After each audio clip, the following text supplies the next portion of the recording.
우리 옆 사람과 인사합시다. 샬롬 반갑습니다. 우리 영상 또 샬롬 반갑습니다.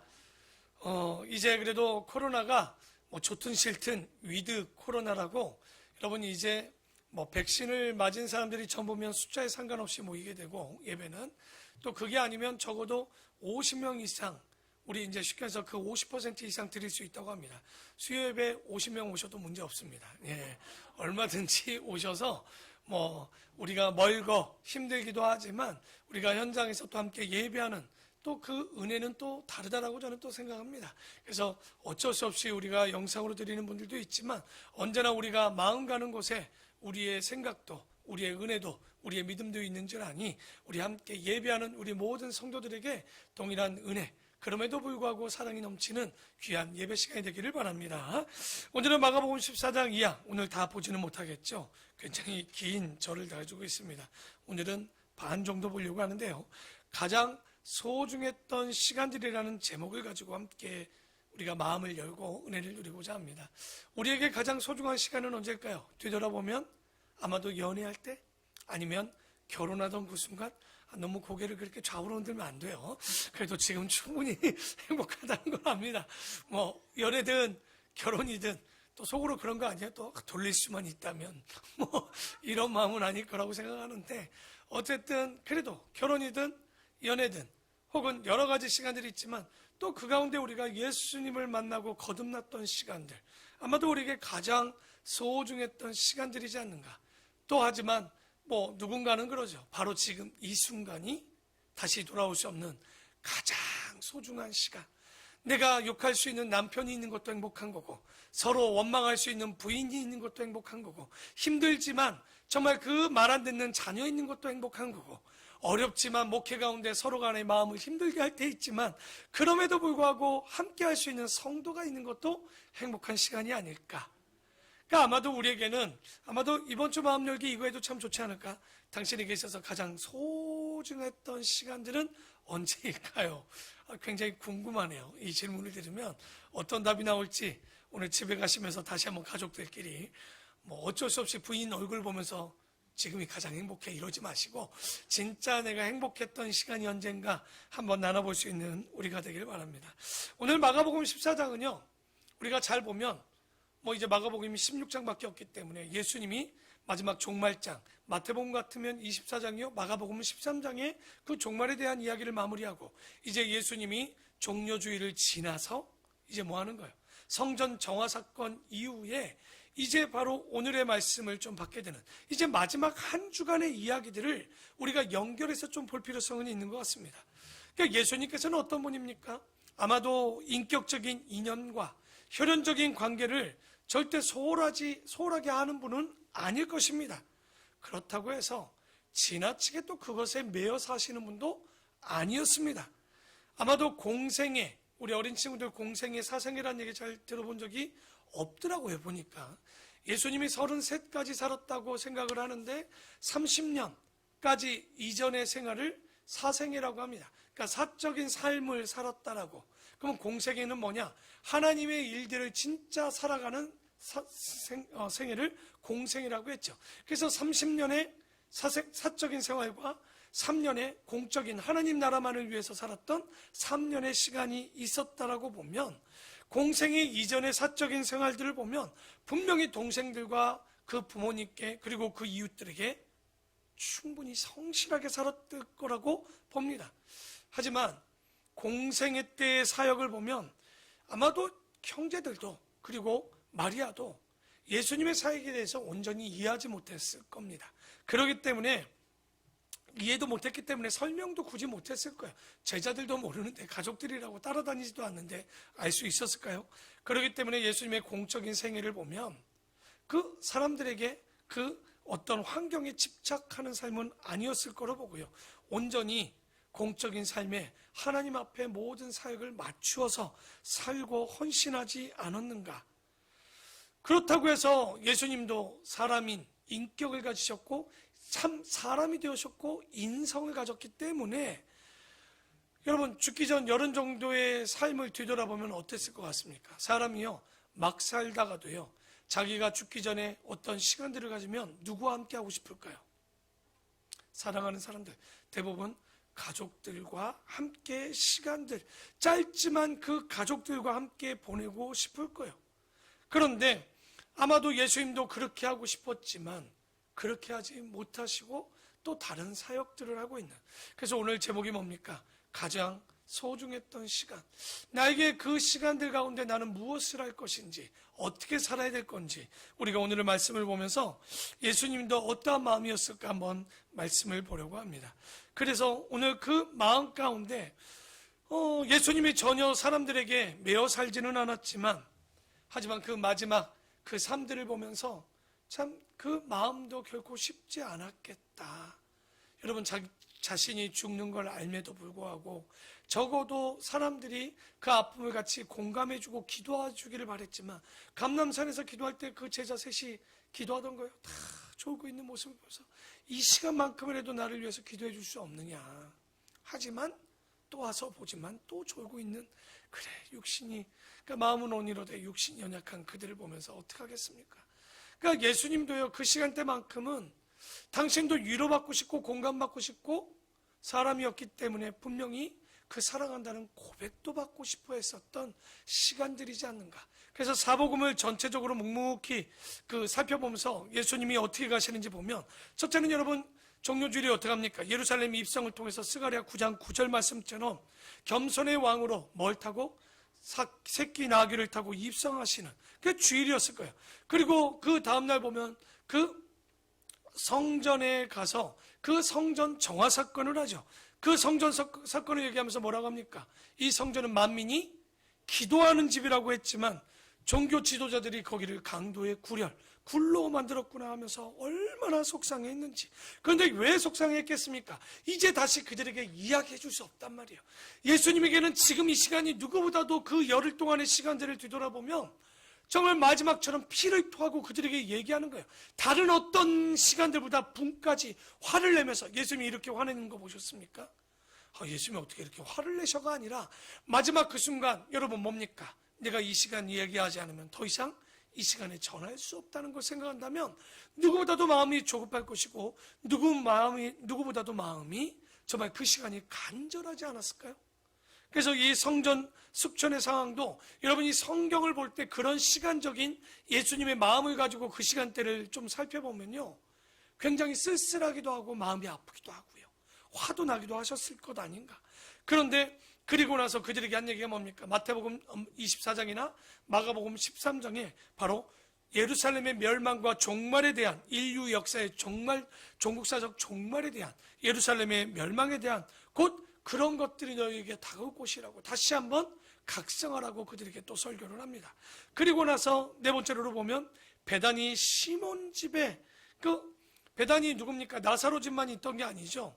바리새인이면서 나병 환자였던 이 시몬의 집에 초대되어서 정말 그들과 응대하시는 모습을 보게 됩니다. 그 식사죠. 여러분 어떨까요?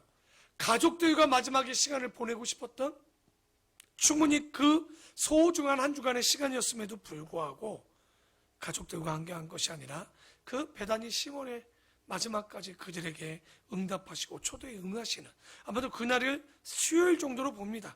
그리고 바로 최후의 만찬이 목요일 날 있게 되고 그 다음 날이 바로 금요일이 뭡니까?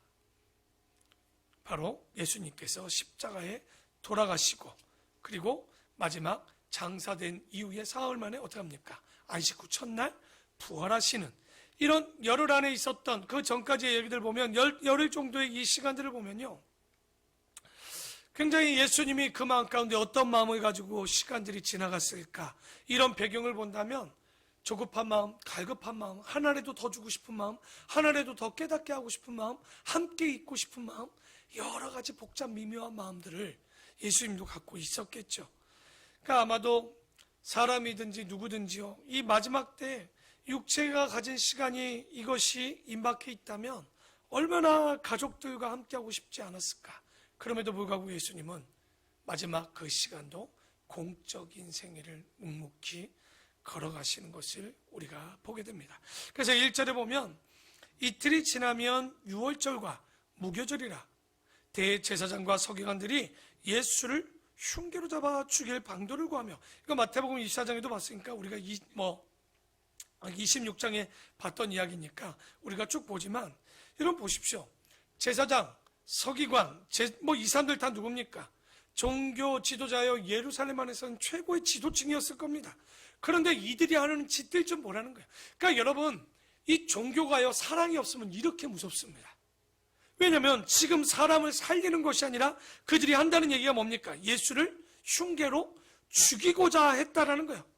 가장 선하시고 가장 정직하고 가장 거룩한 사람 중에 예수 같은 분이 없음에도 불구하고 이처럼 여러분 잘 보면 죄 많은 세상 속에서 선한 사람이 얼마나 살아가기가 힘든지를 보여주는 거예요.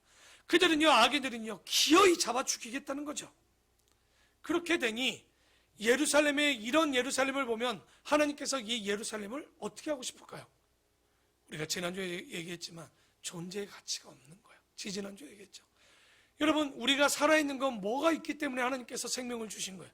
존재의 가치가 있기 때문에 두셨는데, 예루살렘은요, 존재할 의미도 가치도 갖고 있지 않는 거예요. 왜?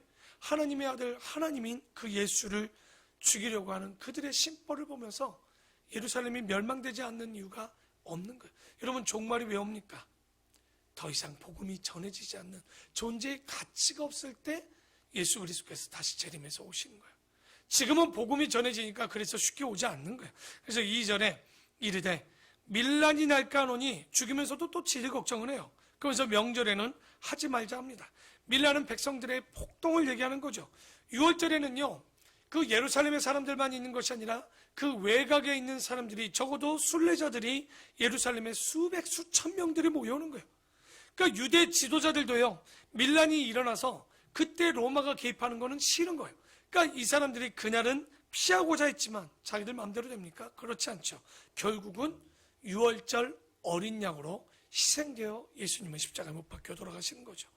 그때 한편 예수님은 뭐하고 있냐? 3절입니다.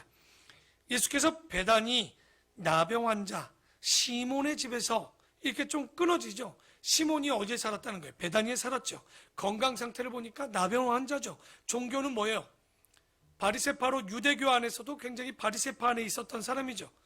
그 집은 우리가 잘 아는 베다니 나사로의 집과 멀지 않았음을 우리가 알고 있어요. 뭐 갑자기 베다니 마리아가 나타났겠습니까? 멀지 않기 때문에 예수님 오신 소문도 알았고, 베단이라는 동네 안에 커봐야 그 안에 소문을 다 들었겠죠. 그래서 우리가 실제 누가복음을 또 보고, 이게 마태복음도 마가복음도 요한복음도 다 봐야 돼요.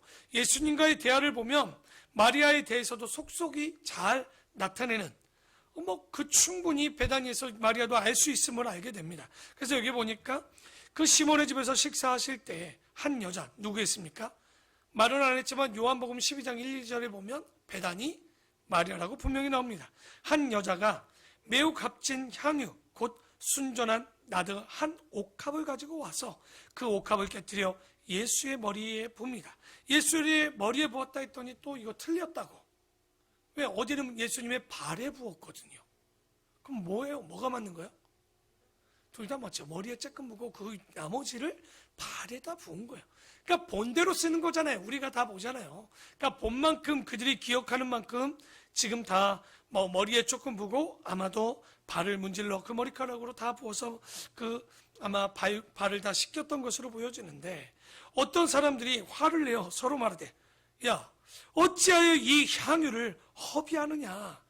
어떤 사람이 이런 말들을 했다는 거예요. 향유를 허비한다? 남이 사. 아니, 왜냐하면 허비하든지 말든지 자기 것 가지고 하는 거 아니잖아요.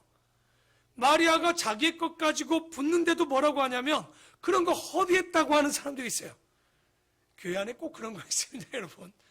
하지 않는 사람들이 말은 제일 많아요. 하는 사람들은요, 말하지 않아도 합니다.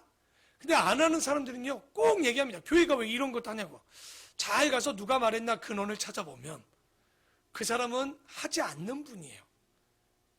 그러니까 우리가 못할 땐 입을 다물고 있는 게 은혜인 거예요.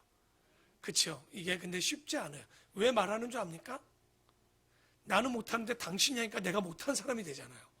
그래서 뭐라 하는 거예요. 대부분 교회가 보면, 우리가 어떤 삶 가운데 보면 왜 교회가 그런 거 하려고 그러니? 왜? 그 시간에 자기 갈 마음은 없거든요. 근데 교회가 그런 거 하니까 싫은 거예요. 왜? 가만히 있으면 하는 것 같은데 뭔가를 하면 자기가 안 하는 사람이 되기 때문에 지금도 이것 딱 얘기하는 거, 야, 뭐 이런 걸 가지고 허비하냐? 야, 교회가 무슨 구제를 이렇게 많이 하냐? 왜 교회가 이렇게 선교를 하냐? 얘기하지만 진짜 얘기할까요? 알겠죠? 진짜 하는 사람들은 말하지 않습니다. 그러니까 여러분, 내가 말할 때 내가 안 하고 있다는 것만 좀 여러분이 자각하시면 돼요. 그럴 때는 기도해 주면 돼요. 그러니까 하고 못하고의 문제가 아니라 못하면 기도하면 되는데 괜히 그게 질투나고 내가 민망하니까 말을 하는데 그거 옳지 않은 거예요. 내가 드리지 못할 때 마음으로 기도하면 되는 거예요. 오히려 그게 더 건강하지 않을까요? 교회가 다 물질로 드린다고 됩니까? 아니요. 기도도 해야 되고 물질로도 드려야 되고 못 드릴 땐 또 기도. 그러니까 뭐 제가 이렇게 선교를 하면 필리핀 선교사님이 걱정을 해요. 목사님 왜 이렇게 선교사님이 뭘 바래서 제가 보내드린 게 아니에요. 그러니까 우리 주은혜교회에서 10,000장을 주는데 또 그것만 보내기가 좀 그렇잖아요. 딱 박스 여러분 이렇게 딱 했는데 마스크만 있으면 좀 그렇잖아. 사람이 사탕이라도 하나 먹고. 그래서 저도 그럴 것 같아요. 선물이라고 와 했는데 마스크만 10,000장이야. 왠지 받았는데도 썩 사람이 입에 들어가 사탕이 하나 들어와야 사탕도 넣고 입에 굴려가면서 이거 까야 아마 주면 또 기분이 좋잖아. 그래서 좋은 마음으로 우리가 보냈는데 여러분 우리 정기양 선교사님 막 뭘 바라지 않으세요. 제가 보낼 때마다 이래도 되겠냐, 힘든데 괜찮다, 이런 거 보내주는데 뭘 괜찮냐. 근데 주고 싶은 거예요. 괜히 저는 또 그러잖아요. 또 그러면 더 주고 싶어가지고 어떻게든 찾아내는 건데, 그러니까 이런 것들을 보면 여러분 걱정하지 말고 그런 거 드릴 때 저는 그런 얘기를 해요. 목사님, 제가 솔직히 얘기할게요. 우리 김성 교사님을 보내고 나서 제가 제일 회개하고 많이 한 게 뭐냐면 할 수 있을 때 해야 되는데 내가 뭐라고 시간을 따지고 계산했다는 거에 제가 너무나도 회개가 많아요. 솔직히 그것 때문에 제가 그 선교사님에게도 그랬어요. 목사님, 그냥 저는 그래요. 근데 너무 기대하지 마세요. 제가 할 수 있을 때는 우리 교회가 하지만 할 수 없을 땐 못해요.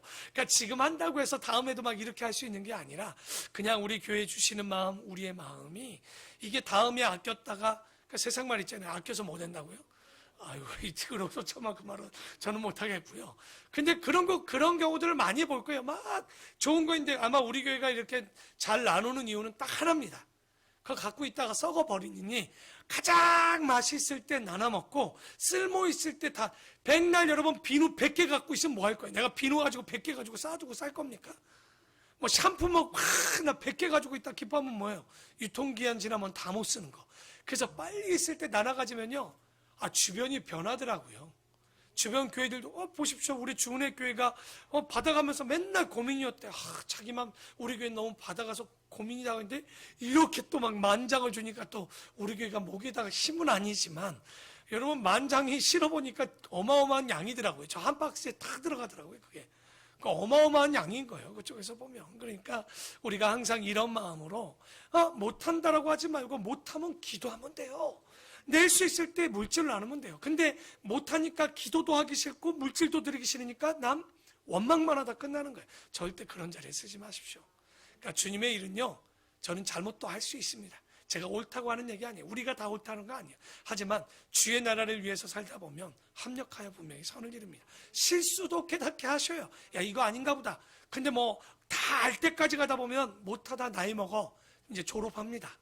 졸업할 때쯤 이제 할 만하면 몸이 안 떨어져. 어깨도 안 되고 목도 안 되고. 그래서 성지순례도 젊을 때 가는 거예요. 제가 성지순례 가서 진짜 재밌는 거 많이 봤잖아요. 이집트 가니까 처음에 광야다 하니까 막 내려요.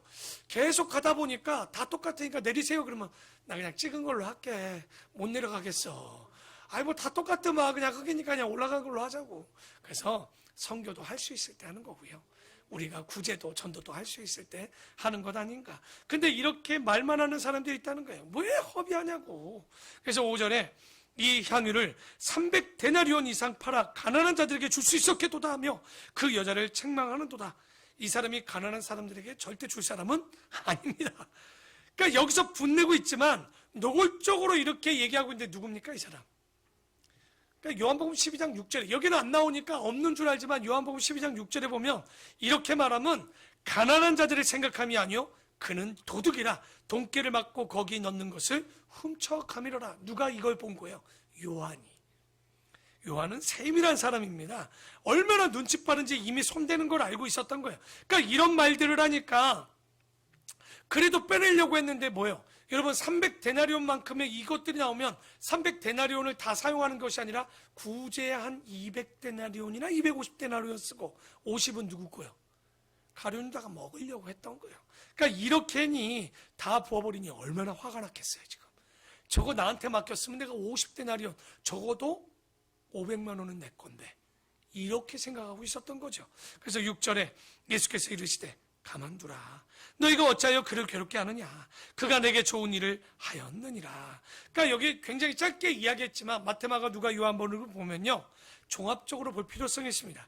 아시는 대로 한번 볼까요? 배경을 봅시다. 베다니는 뭡니까? 벳 아니라는 거예요. 벳은 집이에요. 벳 히브리어로 벳가 집입니다. 아니는 슬픔이에요. 그럼 뭡니까? 슬픔의 집인 거죠. 그러니까 슬픔의 집은 어디겠습니까? 옛날 같으면 판자촌이죠. 애들은 맞는데 먹을 게 없다고 이놈 저놈 오늘 먹을 거 달라고 애는 울어대는. 그러니까 베다니도요. 꽤 특별하게 보면 예루살렘에서 1km 가서 아마도 그 서쪽 돈로 감남산에서 서쪽 아마도 그게 남쪽이냐 서쪽이냐 갑자기 산등성 북동쪽으로 간다. 서쪽이 아니라 오히려 동쪽으로 가겠네요. 동쪽으로 가면 한 1km, 2km밖에 멀지도 않아요. 여기서 신도림 조금 지나서 거리상으로 보면 거기서 지나가면 일본 출구 쪽으로 좀 가서 그러니까 그 정도 거리밖에 되지 않아요. 산등성이 넘고 멀지 않습니다. 그러니까 예루살렘하고 가까워야 되는 건 거기에 사는 사람들이 먹을 것도 갖다 줘야 되고 해야 되는 동네이기 때문에 가까이 있어야 되죠. 가보면요 척박해요. 동네가 또 먹을 것도 별로 없습니다. 왜냐면 그 동네가 나병 환자들 그리고 뭐 지독한 성병 환자들 혹은 불가촉 접촉하면 안 되는 사람들이 격리되어 사는 동네였단 말이에요. 그런데 거기에 베다니 문둥이 시몬도 있었고 나사로도 있었고 마리아도 있었고 그 동네. 그래서 여러분 우리나라에도 보면 나병 환자들이나 이런 데 보면 성 나자로 마을 뭐 이렇게 돼 있죠. 그 나자로가 뭐냐면 바로 나사로 마을 이렇게 한 거죠. 그래서 거기에 베다니 마리아도 살았고 우리가 잘 알듯이 나사로도 살았죠. 근데 나사로가 여기 셋이 같이 살다 보니 보십시오. 오빠를 수발될 사람이 있어야 되겠죠. 마르다가 수발을 들고 있었는데 그럼 누가 돈 먹여줍니까? 건강한 마리아나 마르다는 나가야 된단 말이에요. 그런데 이 시대 여자들이 할 수 있는 일은 다른 게 없어요. 지금처럼 어디 가서 식당에 가서 일하거나 캐시어로 일할 수 있는 것도 아니에요. 할 수 있는 일은 실제 몸 파는 일 외에는 다른 일들이 없었다라고 보는 거예요. 그러니까 우리가 이 마리아가 그런 일들을 했던 거죠. 그런데 보니까 누가복음에 보면 이때 이런 베다니 마을에 베다니 바리새인 바로 나병 환자 이 시몬이 예수님을 불렀던 거죠. 그런데 굉장히 어쨌든 간에 예수님을 맞이하고 있는데 갑자기 마리아가 나타나서 향유옥합을 머리에 붓고 그 머리카락으로 예수님의 발을 씻어대니까 이 시몬이요 바리새인 시몬이 아주 벌레 씹은 얼굴로 한 거예요. 왜 벌레 씹은 얼굴을 했을까요? 자기는 못해서? 아까 그거네. 내가 선교는 하는데 나는 안 하는데 그랬을까? 아니요. 이 시몬은요 어쨌든 예수님이 진짜 예언자인가 아닌가 이렇게 한번 예언자인 것 같아서 모셨단 말이죠.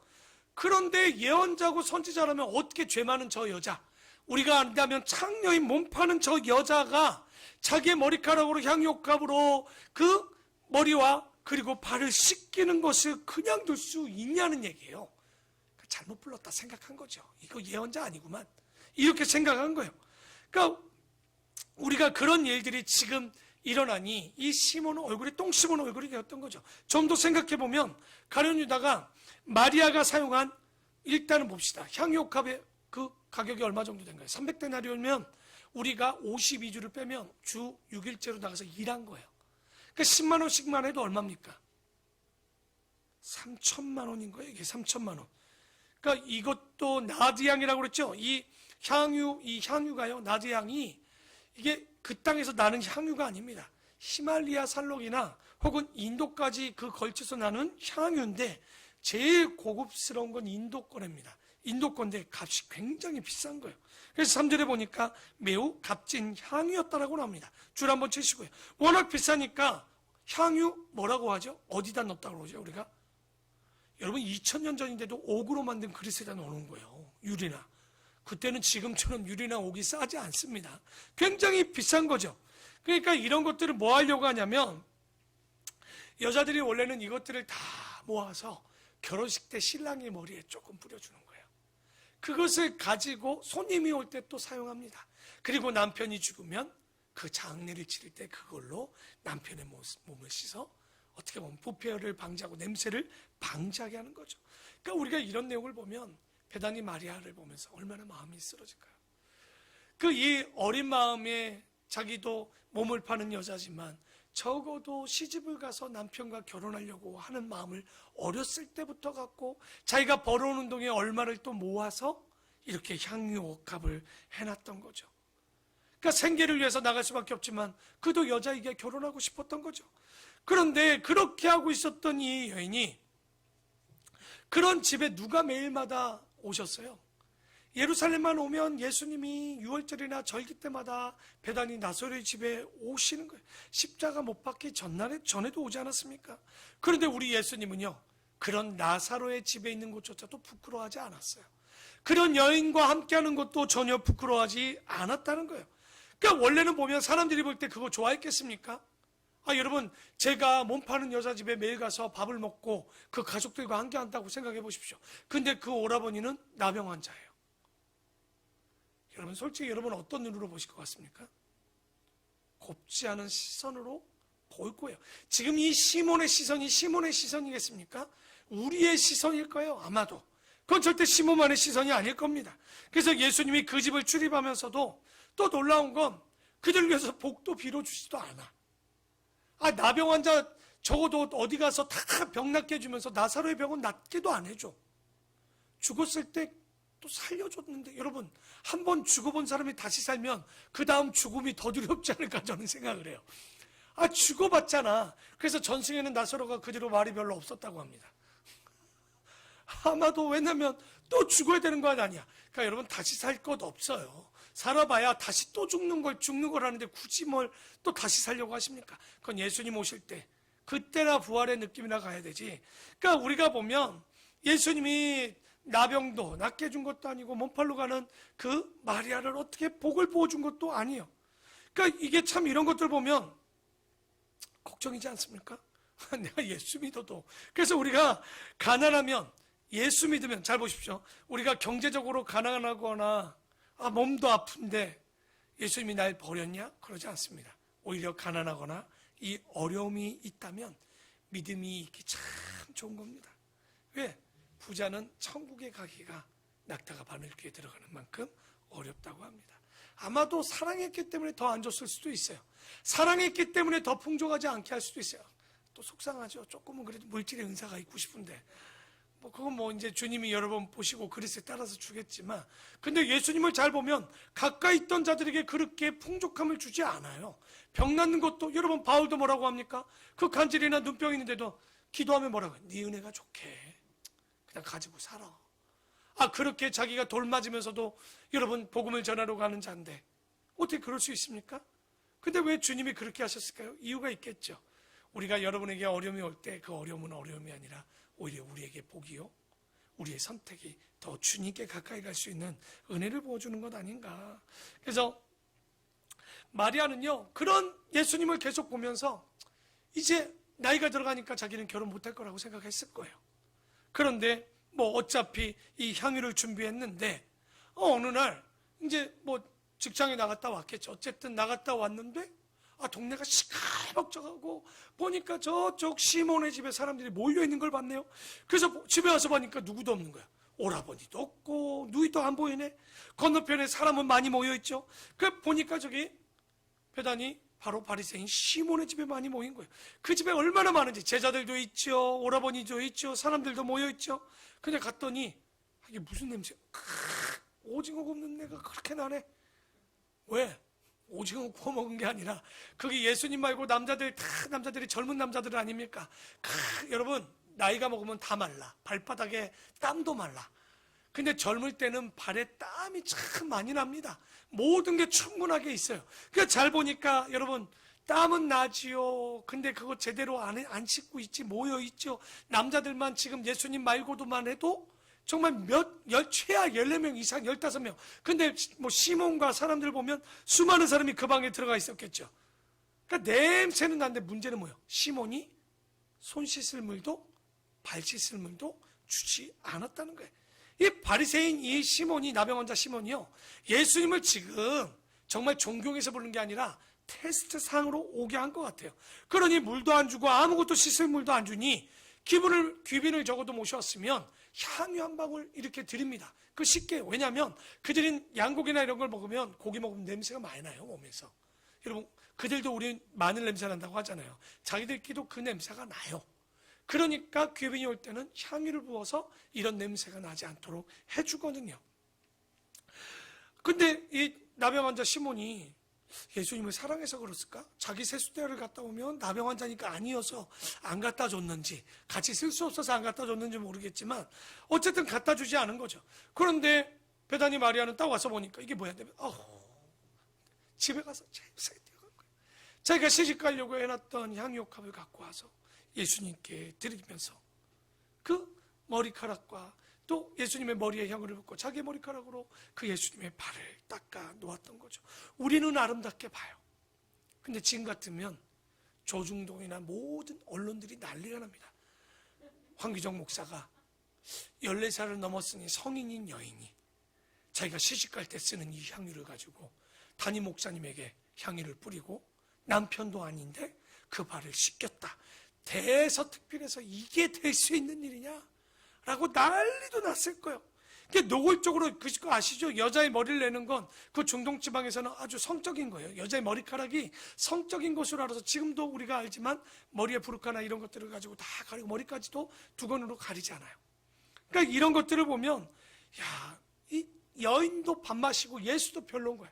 저거는 뭔데 직업이 어떤데 지금 예수님께 와서 저렇게. 그러니까 제자들도 마음에 안 들었을 거고 옆에 보는 사람들은 또 마음에 안 들었을 거고 또 바리새인은 또 예수 보면서 어떻게 선지자 아니구만 저거. 아마 난리도 아니었겠죠. 근데 아마도 바리새인 시몬은요, 내가 저거 예수 괜히 데려왔다. 그때 예수님이 뭐라고 그러냐면, 야, 내가 너희에게 이를 말이 있노니 어떤 사람이 5억을 빚졌는데 갚을 수가 없구나. 근데 그 주인이 그를 탕감해 주었고, 여기 또 보니까 50만을 빚진 자가 있어서 내가 또 탕감해 주었는데, 자 봐라 시몬아, 그러면 둘 중에 누가 더 그 주인에게 감사했겠느냐? 바리새인이 뭐라고 그랬습니까? 당연히 50억이죠. 그렇지. 자네는 나에게 물도 식용유도 안 뿌려줬지만 저 여인은 그 향유를 나에게 그 감사한 마음으로 부어줬구나. 곧 이 얘기는, 이런 말은 이 여인이, 예수님은요 죄가 많다는 걸 알고 계시는 거예요. 죄인 거예요. 그 죄가 없는 게 아니에요. 그러나 이 여인은 많은 죄를 용서받았기에 자기가 가진 이 모든 것들을 드려도 아깝지 않은, 이런 걸 뭐라고 합니까? 진짜 온전한 사랑이죠. 요즘 현대인들의, 우리 이제 어린아이들도 그럴 거예요. 그 상상도 안 될 거예요. 여러분 아마 40대 이후는 상상이 안 되는 일이에요. 황 골사님하고 또 이렇게 또 예를 들면 또 이상해. 이거 편집하면 이상해지겠다. 제가 누구랑 연애를 했어요. 연애를 했는데 둘이 막 선물을 막 줬어. 근데 요즘은 마음에 안 들어, 헤어져. 그러면 어떻게 하는 줄 압니까? 야, 지난번에 내가 줬던 거 보내. 가방 줬던 거 있지? 너 내가 지난번에 카메라 줬잖아. 카메라 준 거 나한테 보내고. 아주 정확합니다. 기브 앤 테이크가 정확하죠. 준 건 준 거고 내 건 내 거야 라고 한대요. 옛날 같으면 우리는 버리던가 이런 거 버리던가, 좀 못되면 팔아먹던가, 둘 중에 잊혀지고 하는데 그게 온전한 사랑입니까? 근데 이 얼굴 보면 베다니 마리아는 예수님께 자기의 것을 다 드려도 아깝지 않은 거예요. 그 사랑이요 조금 다른 사랑이죠. 알고 보면 예수님이 자기 집에 올 때마다, 이 선생님을 볼 때마다 하나님의 아들 예수라고 생각해서 드렸던 게 아니에요. 정말 이분이 랍비 중에 랍비 같고 진짜 그 말씀을 보면 존경받을 만한 예수님이었단 말이에요. 근데 이런 것들을 그 앞에 드려야 되는데, 여러분 근데 예수님의 입장을 아까 보자고 그랬죠. 지금 이 사건은 언제 있었던 사건입니까? 예수님 돌아가기 전 한 주간의 사건을 보고 있는 거예요. 지금은요 죽음을 앞둔 이틀 전 날입니다. 수요일이라면 목요일, 금요일이면 십자가에 못 박혀 돌아가시는 거예요. 본인이 언제 돌아가실 줄도 알아요. 얼마나 심히 고민되었으면 감람산에서 기도할 때 하나님 내게 이 잔을 옮길 수 있으면 옮겨달라. 이거 정말 인간적인 기도인 거예요. 예수님도 죽음이 두렵고 그 길이 고통스러운 거예요. 뭐 하나님이니까 뭐 안 아프시고 뭐 그 올라가도 얼마든지 살 수 있으니까 야 뭐 십자가 못 박으면 더 박아 더 박아. 야 너희들이 믿고 싶다고 더 박아봐라 야. 이러겠습니까? 아니요. 고통스러워서 정말 죽을 만큼 힘들 때 이 마리아의 그 존경하는 사랑을 받은 예수님의 마음은 얼마나 위로가 되었을까요?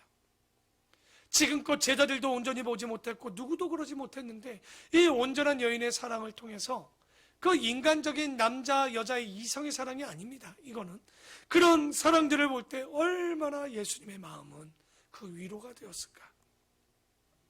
그래서 참 우리가 이 말씀을 보면서 이제 6절을 보면 다시 한번 보면 예수께서 이르시되 가만두라. 너희가 어찌하여 그를 괴롭게 하느냐. 그가 내게 좋은 일을 하였느니라. 가난한 자들은 항상 너희와 함께 있으니 아무 때라도 원하는 대로 도울 수 있거니와 나는 이제 너희와 항상 함께 있지 아니하느니라. 제자들 아무도 몰랐어요. 예수님이 죽는다고 얘기했지만 아무도 죽는다고 생각 못했죠. 이 말을 하시는 건 차후에 이 말이 어떤 말인지 그들이 깨달았겠죠. 예수님이 이때 돌아가시기 직전에 우리에게 말씀하셨던 것이구나. 그는 힘을 다하여 내 몸에 향호를 부어 내 장례를 미리 준비하였느니라. 이것도 예수님의 해석이죠. 마리아는 장례 때문에 부었던 게 아니죠. 그 향유를 부었던 것에 대해서 정말 존경의 사랑을 드렸지만 예수님이 그게 장례 향유로 생각했던 거예요. 자기의 몸을 발라주고 이건 실제 예수님이 아내가 있었으면 안 하죠. 그건 부인이 하는 거예요. 그 행위는. 근데 없었기 때문에 이 여인이 그렇게 했던 건데 9절에 내가 진실로 너희에게 이르노니 온 천하에서 어디에든지 복음이 전파되는 곳에는 이 여자가 행한 일도 말하여 그를 기억하리라 하시니라. 그래서 이 사건이 사복음서에 다 기록된 얼마나 왜 그랬을까요? 예수님이 이 시간에 얼마나 괴롭고 힘들었을 때 이 여인의 이 행위는 누구보다도 예수님 곧 하나님에게 위로요 사랑이었지 않는가 이렇게 보여주는 이 장면이었던 거죠. 그런데 여러분 이 창녀라는 이 마리아는 예수님을 사랑하고 존경하는 마음으로 드렸는데 12제자 중 똘똘한다는 것이 하는 짓거리 좀 보십시오. 10절에 12 중 하나인 가룟 유다가 예수를 넘겨주려고 보십시오. 누구는 온 재산을 다 드려 주님을 사랑한다고 고백하는데 누구는 예수를 넘겨주려고 대제사장들에게 가매 그들이 듣고 기뻐하여 돈을 주기로 약속하니 유다가 예수를 어떻게 넘겨줄까 하고 그 기회를 찾고 있죠. 그러니까 마리아는 그 어렵사리 모은 돈을 예수님께 다 희생해드렸지만 누구는 예수님을 팔아 돈 벌려고 이 짓을 하고 있으니 그래서 무교절의 첫날 곧 유월절 양 잡는 날에 제자들이 예수께 여짜오되 우리가 어디로 가서 선생님께서 유월절 음식을 잡수시게 준비하기를 원하시나이까 하매 예수께서 제자 중에 둘을 보내시며 아마 베드로와 요한을 보냈을 겁니다. 이르시되 야 성내로 들어가라. 그리하면 물 한 동이를 가지고 가는 사람을 만나리니 그를 따라가서 어디든지 그가 들어가는 그 집 주인에게 이르되 선생님의 말씀이 내가 내 제자들과 함께 유월절 음식을 먹을 나의 객실이 어디에 있느냐 하시더라 하라. 그러면 자리를 펴고 준비한 큰 다락방을 보이리니 거기서 우리를 위하여 준비하라 하시니 여러분 종료주일에 나귀 새끼를 가지고 올 때도 이런 게 비슷한 게 있었죠. 그러면 예수님이 갑자기 가서 이랬을까요? 아니요. 이미 예약은 끝나고 아마도 그 집에서 물길로 오는 여인이 분명히 있을 것을 알고 아마 그 시간에 내보냈다라고 보여지는 거죠. 그래서 절대 주님은요 예약도 없이 무례하신 분이 아닙니다. 값없이 받지도 않는 분이십니다. 예수님은 기억나죠? 마리아의 집에서 밥 안 먹죠? 늦게 들어가고 일찍 나오시는 분이에요. 우리가 목자들도 혹은 누구들도 이런 지혜가 필요한 거예요. 어려운 사람들하고 만날 때 밥 먹는 거 아니에요. 오히려 차를 마시는지도 모릅니다. 그들이 대접한다고 할 땐 차만 마시자고. 그렇죠? 그런 사랑의 마음들이 있을 줄 아는. 그래서 우리가 이런 모습들을 보는데 제자들이 나가 성내로 들어가서 예수님께서 하시던 말씀대로 만나 유월절 음식을 준비하니라. 저물매 그 12를 데리고 가서 다 앉아 먹을 때 예수께서 이르시되 내가 진실로 다 너희에게 이르노니 너희 중에 한 사람 곧 나와 함께 먹는 자가 나를 팔리라 하신대. 이거 시편 41편 9절에도 나옵니다. 뭐라고? 내가 신뢰하여 내 떡을 나눠 먹던 나의 가까운 친구도 나를 대적하며 그의 발꿈치를 들었나이다. 예수님의 상에 밥 먹던 자가 똑같이 배신을 합니다. 그러니까 예수를 팔려고 지금 하고 있는 거죠. 그래서 그들이 근심하며 하나씩 나는 아니죠, 나는 아니죠 하고 말하기를 시작하니 그들에게 이르시되 12 중에 하나 곧 나와 함께 그릇에 손을 넣는 자니라. 적어도 이 정도면 알아야 될 텐데 정말 모를까요? 인자는 자기에 대하여 기록된 대로 가거니와 인자를 파는 그 사람에게는 화가 있으리로다. 그 사람은 차라리 세상에 제일 듣지 말아야 되는 말입니다. 차라리 나지 아니하였더라면 자기에게 좋을 뻔하였느니라 하시니라. 하나님은요, 누구도 아무 의미 없이 존재의 가치 없이 만든 사람이 없어요. 그런데 차라리 뭐 하는 거예요? 나지 아니하였다면. 그런데 가룟 유다는 왜 이런 일들을 했을까요? 잘 보시면 요한복음에 보면 나오죠. 그 마음도 있었지만 그 마음에 누가 들어간 거예요? 바로 사탄 마귀가 그 속에 들어가는 거죠. 그 운전대를 마귀에게 주니까 가룟 유다가 이제는요, 아이고 이게 미친 차처럼 정말 미치광이처럼 그 차를 몰고 가는 것처럼 몰고 가는데, 그러면 여러분 그렇게 했으면 그 마음에 마귀가 들어갔고 가룟 유다의 의지보다 마귀의 뜻대로 했다면 누구에게 벌이 다 돌아갈까요? 생각할 때 사탄에게 돌아갈까요? 아니요. 사탄에게만 돌아가는 것이 아니라 그 마음을 빼앗긴 자의 마음에게도 똑같이 그 책임을 지게 하시는 거예요. 그러니까 귀신은요, 절대 책임질 것 하지만 결론은 우리가 책임져야 되기 때문에 그 마지막 때 이것을 가지고 우리를 심판하는 거예요. 그래서 영적으로 마음을 빼앗겨서는 절대 되지 않습니다. 그래서 언제 그러면 우리 마음에 마귀가 들어올까요? 욕심, 미움, 시기, 질투, 원망 다 안 해요. 그럴 때 들어옵니다. 여러분 마음에 마귀가 들어오는 건 따르게 들어오는 것이 아니라 시기, 질투, 원망 이런 것들을 통해서 우리 마음에 다 들어오는 거예요. 그러니까 그러기 때문에 우리가 이런 것들을 볼 때 정말 우리가 어떻게 살아내야 되는가. 절대 교회 안에서 그래서 싸울 일은 아닌 거예요. 이거 마귀 좋은 일입니다. 원망하는 거예요. 마귀 좋아하는 일입니다. 시기 질투하는 거예요. 마귀가 좋아하는 일들입니다. 절대 이런 것들이 들어오지 않도록 대적하고 선포해야 되는 거죠. 그래서 21절에 21절 봤죠? 그래서 우리가 안 태어났으면 좋겠다 이런 말 듣지 않아야 되겠죠. 마지막입니다. 22절에 그들이 먹을 때 예수께서 떡을 가지사 축복하시고 떼어 제자들에게 주시며 이르시되 받으라 이것은 내 몸이니라 하시고 또 잔을 가지고 감사기도 하시고 그들에게 주시니 다 이를 마시매 이르시되 이것은 많은 사람을 위하여 줄 쳐야 되겠죠. 지난번에도 얘기했지만 이 많은 사람이라는 얘기는 모든 사람이 구원받는 거 아니에요. 많은 사람이라는 거 그 존 칼빈 잘 아시지만 칼빈은 뭐라고 얘기냐면 이것을 제한 속죄설, 우리가 구원을 다 받는 것이 아니라는 거예요. 택한 백성만, 에베소서 1장에 나왔던 말씀처럼 창세전에 택하시고 예정된 자들만이 예수의 피를 통해서 구원 얻을 수 있다는 거죠. 그래서 마지막 25절 다 같이 읽고 마무리합시다. 시작.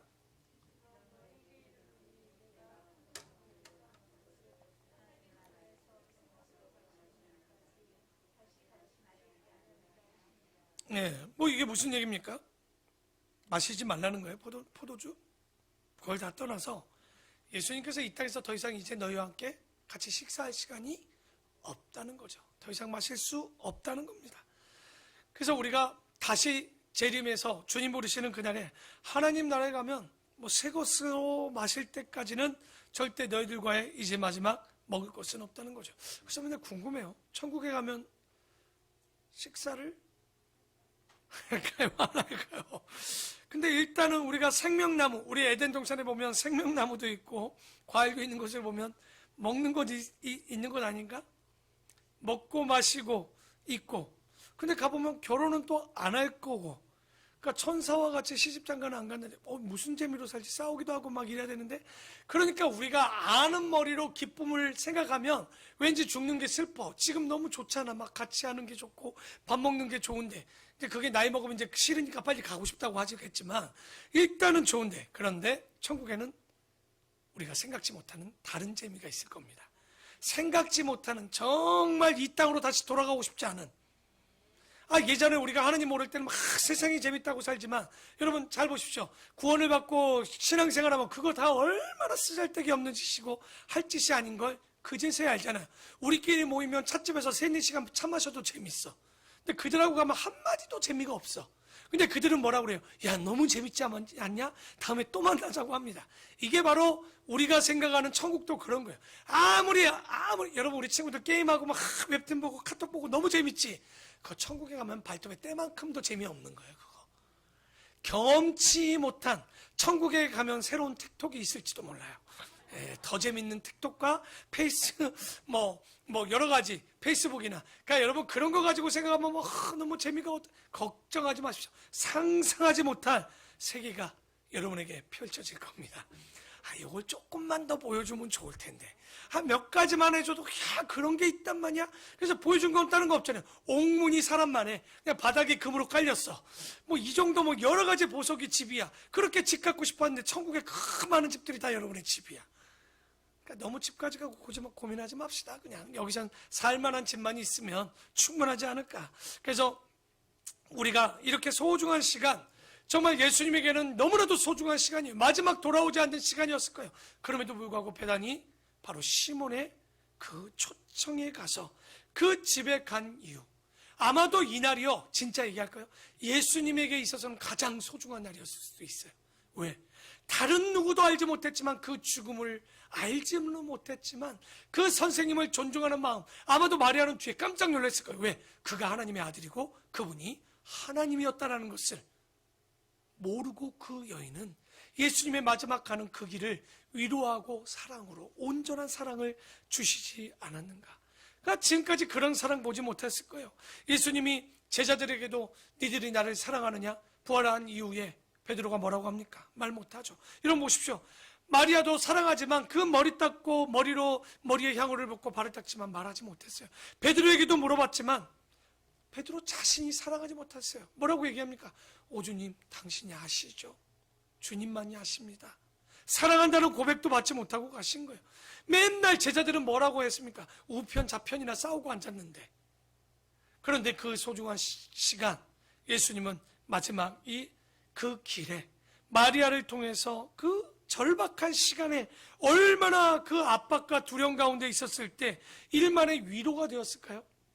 마리아가 그 향유를 부어줬을 때 예수님은 그 두려움과 염려 가운데 평안함을 얻지 않았을까요? 저는 오늘 이 말씀을 마무리하면서, 여러분, 기회가 없으면 표현을 못합니다. 곧 그 얘기는 지금이, 아까도 얘기했지만 여러분도 그런 얘기했죠. 지금이 가장 소중한 시간일 겁니다. 그런데 이것이 항상 시간이 있는 것이 아닌 거예요. 지금 안 하면 못하는 일들이 있는 거예요. 그게 성교일 수도 있고 사랑일 수도 있고 우리가 함께 나누는 것도 있는 거예요. 짜증난다고요? 내일 죽는데 짜증이 어디 있습니까? 그 모습조차도 소중하고 눈에 담고 싶은데, 나에게 화내던 부모를 만나고 싶은데, 그렇지 않습니까? 나에게 사랑 주지 못했던 그 자녀가 먼저 갔을 때 그 사랑 얼마나 소중할까요? 여러분, 지금이 바로 그 시간입니다. 주님이 우리에게 지금 주어진 이 시간이 선교할 때요, 복음을 전할 때요, 사랑을 나눌 때요, 우리가 교회를 세워가야 될 줄 믿습니다.